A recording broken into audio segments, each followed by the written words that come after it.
दोस्तों, कहानी शुरू करने के पहले हम दान के विषय में बात कर लेते हैं।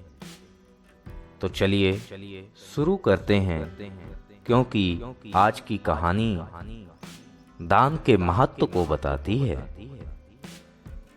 कहा गया है, हिंदू धर्म में दान 4 प्रकार के बताए गए हैं। अन्नदान, औषध दान, ज्ञान दान एवं अभय दान। एवं आधुनिक परिप्रेक्ष्य में अंगदान का भी विशेष महत्व है।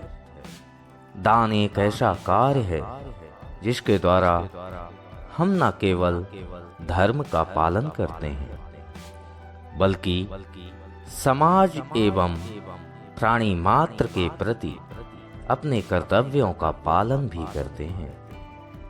किंतु दान की महिमा तभी होती है जब वह निस्वार्थ भाव से किया जाता है।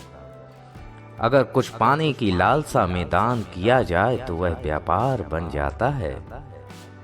तो दोस्तों, आइए अब हम लोग इस कहानी के माध्यम से हमें दान कैसा करना चाहिए, इस चीज के बारे में चर्चा करते हैं।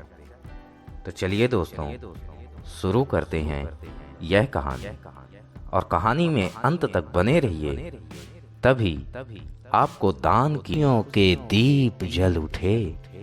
पूरा मगध रोशनी से जगमगा रहा था। जैसे ही तथागत बुद्ध ने राजमहल में प्रवेश किया, राजा बिंदुसार ने सर्वप्रथम तथागत बुद्ध का आशीर्वाद ग्रहण किया और उन्हें बहुमूल्य वस्तुएं भेंट की, तथा बिंदुसार के मंत्री और सैनिकों ने भी बुद्ध का स्वागत कर भेंट प्रदान की, उनका आशीर्वाद लिया।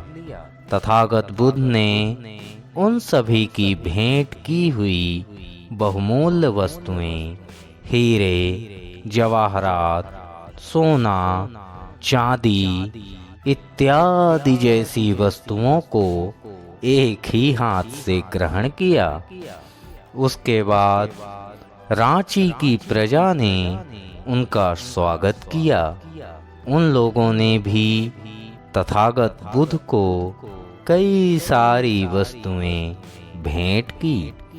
उन सभी लोगों की भी उपहार स्वरूप दी गई वस्तुएं तथागत बुद्ध ने एक ही हाथ से स्वीकार कर ली।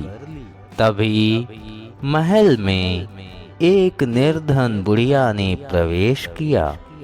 वह बुढ़िया तथागत बुद्ध के लिए उपहार में आधा खाया हुआ फल लेकर आई थी। उस निर्धन बुढ़िया ने बुद्ध को बताया कि जब उसे उनके आने की खबर हुई, तब वह बुढ़िया उस फल को खा रही थी। उसके पास आधे खाए हुए फल के अलावा और कुछ भी गौतम बुद्ध को देने के लिए नहीं था। उस बुढ़िया ने कहा कि आप मेरी यह भेंट स्वीकार करें। तथागत बुद्ध ने अपने दोनों हाथों से उस बुढ़िया की भेंट स्वीकार की।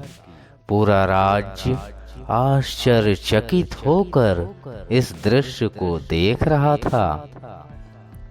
यह सब देखकर महाराजा बिंदुसार ने महात्मा बुद्ध से प्रश्न किया कि आपने पूरे राज्य की बहुमूल्य वस्तुओं को भेंट स्वरूप एक हाथ से स्वीकार किया, लेकिन इस झूठे फल को अपने दोनों हाथों से स्वीकार किया। तथागत बुद्ध ने उत्तर दिया कि भेंट की गई वस्तुएं बहुमूल्य हैं, किंतु यह फल मेरे लिए अनमोल है।